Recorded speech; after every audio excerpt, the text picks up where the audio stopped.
Daerah Maktos dekat Laut Mati di Yordania menjadi saksi akan peristiwa penting dalam sejarah kenabian.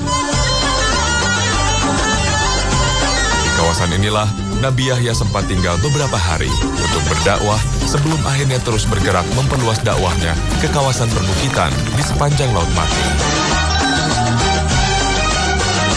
Daerah Maktos adalah kawasan perbatasan Yordania dan Palestina yang hanya dibatasi oleh aliran sungai kecil. Sungai yang banyak dicatat dalam kitab suci yaitu Sungai Yordan. Sungai Yordan yang berhulu di Danau Tiberias dan bermuara di Laut Mati. Sebuah riwayat menyebutkan Nabi Yahya menyeberangi sungai ini dari arah Palestina menuju Yordania untuk menyampaikan risalah Allah Subhanahu wa Ta'ala. Itu sebabnya tepi sungai sebelah barat disebut dengan tepi barat. Kini tepi barat menjadi wilayah otonomi Palestina. Sementara tepi sungai sebelah timur disebut dengan tepi timur atau yang dulu dikenal dengan Urdun atau kini lebih populer dengan sebutan Yordania. Di Sungai Yordan inilah dulu dipercaya sebagai tempat Nabi Isa alaihissalam dimandikan oleh Nabi Yahya alaihissalam. Sebuah proses bersuci seperti yang dikenal kaum muslimin saat ini.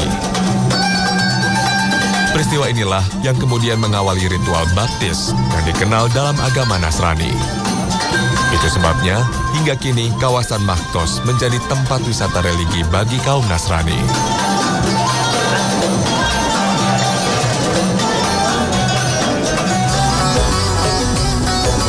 Maktos terletak di Lembah Kharon atau sebelah utara Laut Mati.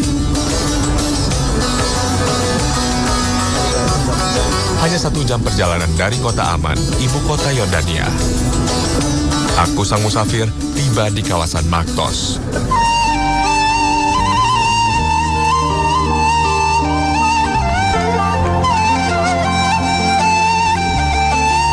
Karena dianggap suci oleh kaum Nasrani, kawasan seluas 15 hektar ini banyak ditemukan situs-situs penting agama Nasrani.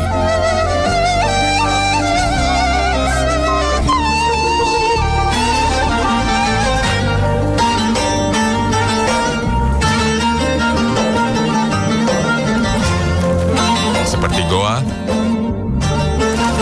gereja yang dibangun sejak zaman Romawi dan Bizantium. Dan yang terpenting adalah tempat penyucian yang dilakukan Nabi Yahya kepada Nabi Isa.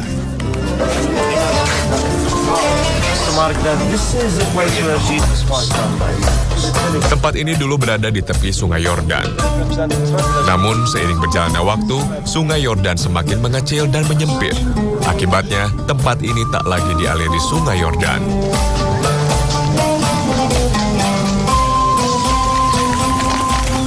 Para peziarah Nasrani yang ingin dibaptis bisa dilakukan di tepi Sungai Yordan yang berbatasan langsung dengan Israel.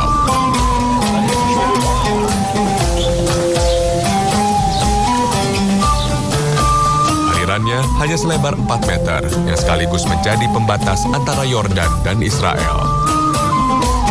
Dari tempat aku berdiri di areal tanah Yordania, aku bisa melihat proses baptis para peziarah di kawasan Israel yang hanya berjarak sekitar 5 meter.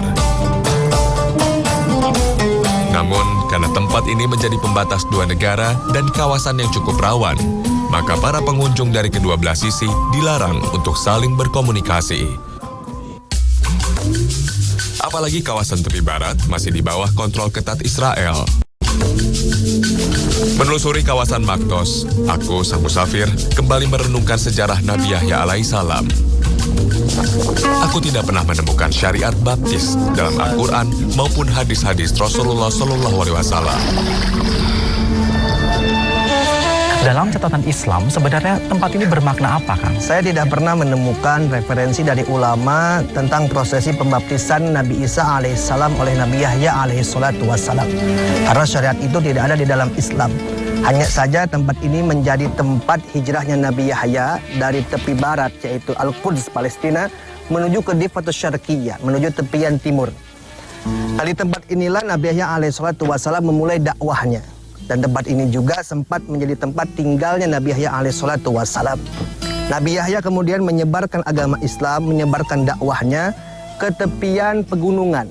Dia menuju pegunungan di tepi Laut Mati. Dan di tempat itulah Nabi Yahya alaihissalam terbunuh. Di dalam Islam, Mas Alfian, tidak mengenal pembaptisan. Karena ini memang tidak ada syariat pembaptisan di dalam Islam. Islam mengenal taubah, yaitu pensucian diri kepada Allah Subhanahu wa Ta'ala. Bagi orang yang mengawali kehidupan Islam, diawali dengan syahadat. Yang sebelumnya dia mandi besar, yaitu untuk mensucikan jiwa dan raganya. Juga disertai dengan niat, karena niat merupakan pembeda antara ibadah dan bukan ibadah. Nah, sehingga kalau dia sudah bersuci, kemudian dia mengucapkan 2 kalimat syahadat, dia sudah masuk ke dalam agama Islam dan dia adalah saudara kita. Nabi mengatakan, kullul muslimi haramun dammuhu wa maluhu wa irduhu. Setiap muslim atas muslim lainnya haram dari hartanya, kemudian kehormatannya dan jiwa raganya. Artinya harus kita jaga semuanya. Adapun kita sebagai orang Islam, manakala berbuat kabair, dosa-dosa besar, cara kembali kepada Allah, cara bersuci kepada Allah yaitu dengan bertaubat. Taubatan nasuha, bertaubat dengan sebenar-benarnya taubat dan tidak mengulangi perbuatan dosa tersebut.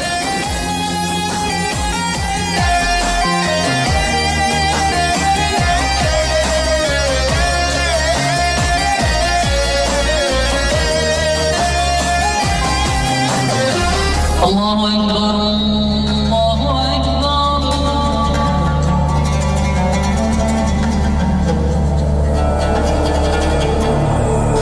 Kisah Nabi Yahya alaihissalam tidak bisa dilepaskan dari kisah ayahnya, Nabi Zakaria alaihissalam.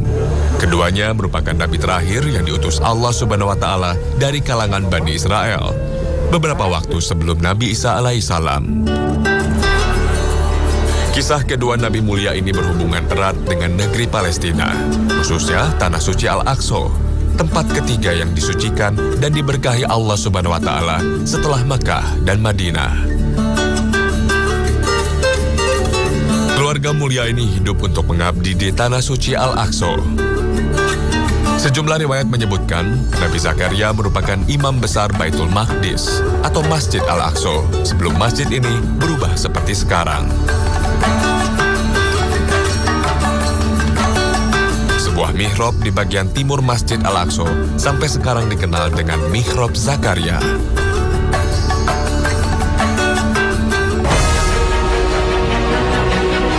Kisah Nabi Zakaria dan Yahya alaihissalam di Baitul Maqdis terkait erat dengan kisah Nabi Isa alaihissalam.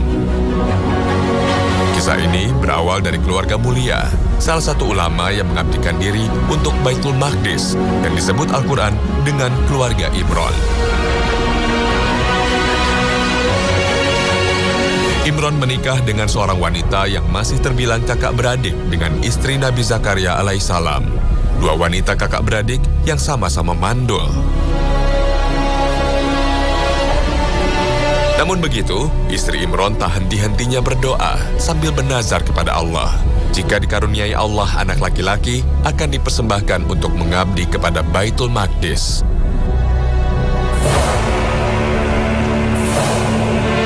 Allah Subhanahu wa Ta'ala mengabulkan doanya dengan mendapatkan anak perempuan yang dinamakan Maryam. Istri Imran tetap memenuhi nazarnya. Maryam diabdikan untuk Baitul Maqdis. Di Baitul Maqdis atau Masjid Al-Aqsa, Maryam diasuh langsung oleh Nabi Zakaria. Kesolehan Maryam dan ketulusannya beribadah di Masjid Al-Aqsa mendorong Nabi Zakaria untuk memiliki keturunan yang dapat meneruskan pengabdiannya kepada Allah Subhanahu wa Ta'ala dan menyampaikan risalah ilahi.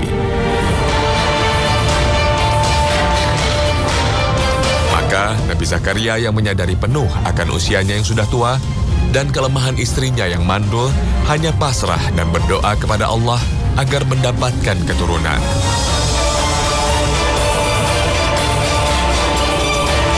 Allah Subhanahu wa Ta'ala Maha mendengar dan akhirnya mengabulkan permintaan nabinya.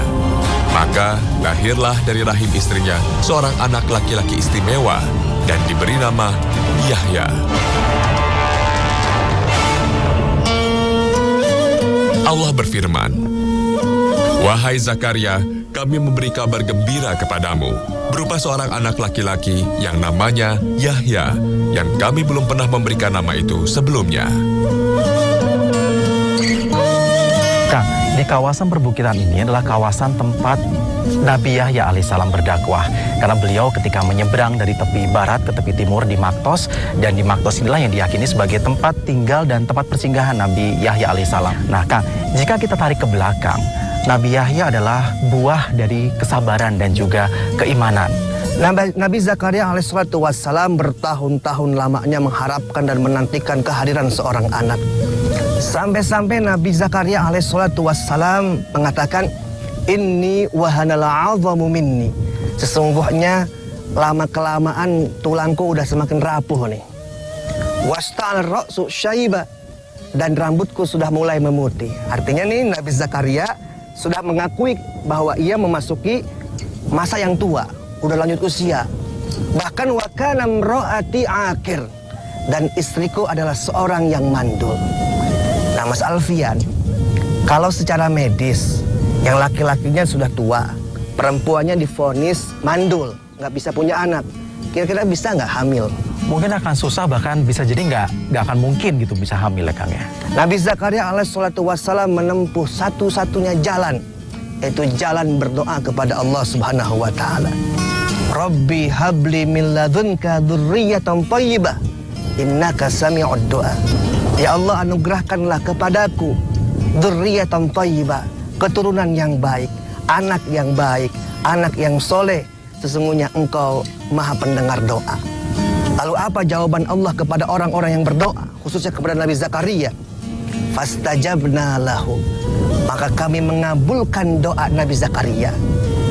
Wa wahabna lahu Yahya. Kemudian kami anugerahkan kepadanya Yahya, seorang anak laki-laki. Wa aslahna zaujah.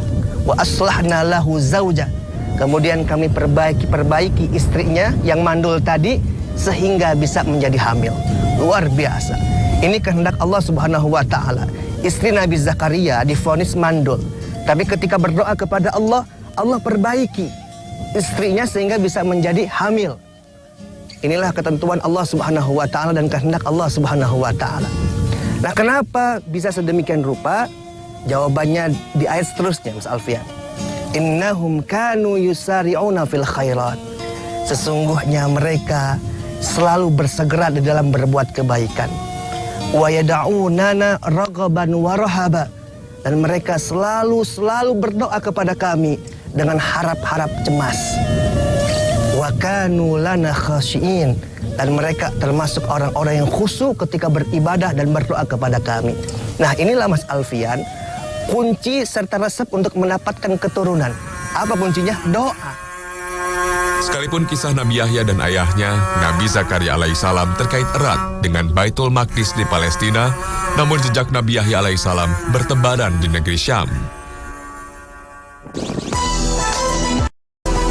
Salah satunya adalah lokasi perjuangan Nabi Yahya yang membuat dirinya terbunuh di kawasan Madoba, Yordania.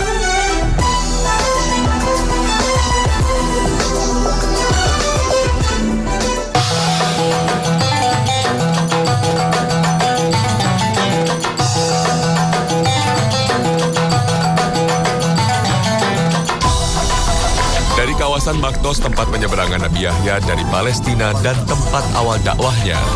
Aku, sang musafir, terus mencari jejak sang Nabi mulia. Pencarianku berujung pada kawasan perbukitan Mukawir, Provinsi Madoba, Yordania, 30 km ke arah selatan Maktos. Kawasan perbukitan yang membentang dari Maktos hingga Mukawir ini diperkirakan sebagai kawasan dakwah Nabi Yahya dalam menyampaikan risalah ilahi. Sebuah gunung dengan puncak menghadap ke Laut Mati mengundang perhatianku, sang musafir. Sebagian sejarawan meyakini di puncak gunung inilah akhir dakwah Nabi Yahya alaihissalam, sekaligus tempat terakhir sebelum dibunuh oleh penguasa Romawi. Inilah benteng Raja Herods.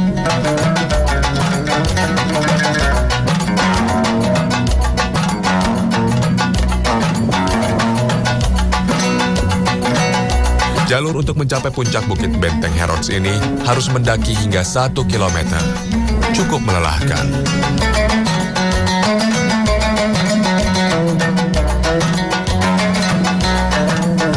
semua itu terbayar dengan keindahan pemandangan dari atas bukit.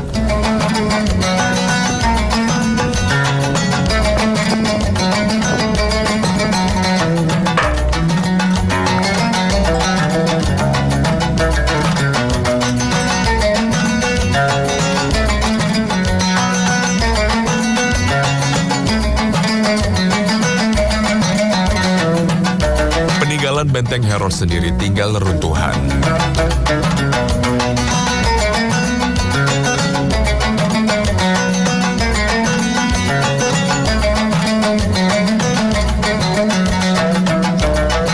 Disinilah Nabi Yahya alaihissalam dipenjara sebelum akhirnya dibunuh oleh Raja Herods.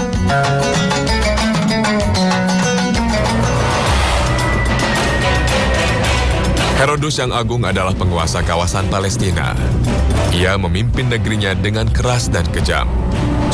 Seorang penguasa Romawi yang menindas pertumbuhan kehidupan beragama.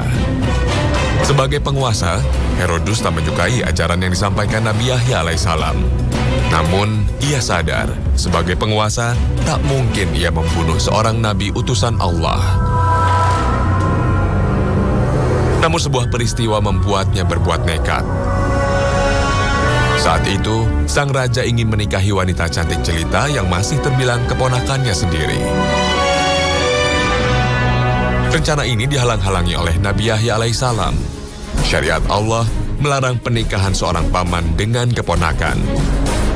Bahkan larangan ini diumumkan Nabi Yahya di depan masyarakat, sehingga membuat Raja Herods resah. Dekat rayuan wanita cantik jelita itu, Raja Herods akhirnya memenuhi permintaan calon istrinya, hingga menangkap Nabi Yahya dan menjebloskannya dalam penjara. Raja Herods kemudian membunuh Nabi Yahya alaihissalam agar rencana pernikahannya dengan keponakannya sendiri tak ada yang menghalangi.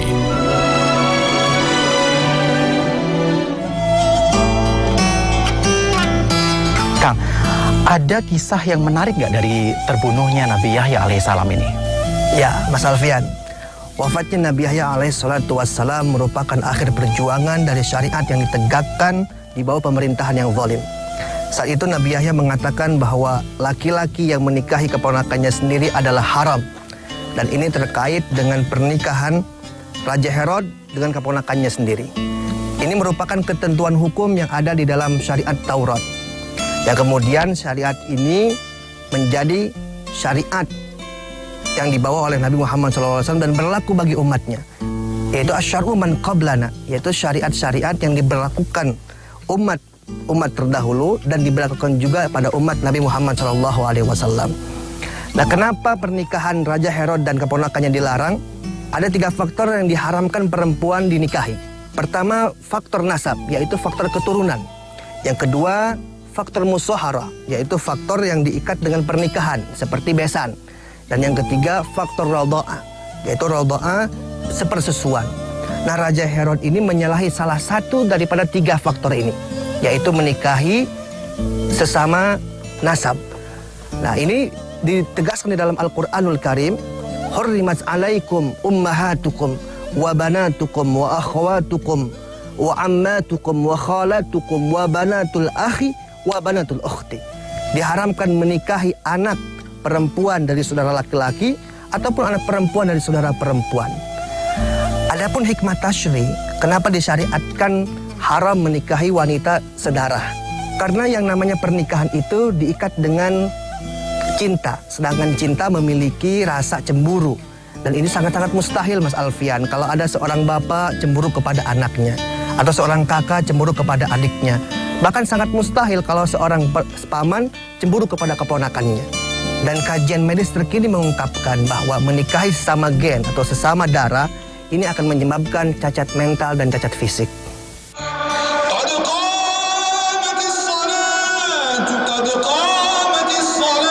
Sebuah riwayat menyebutkan Nabi Yahya dipenggal kepalanya dan kepalanya dimakamkan di Masjid Umawi di Damaskus, Suriah.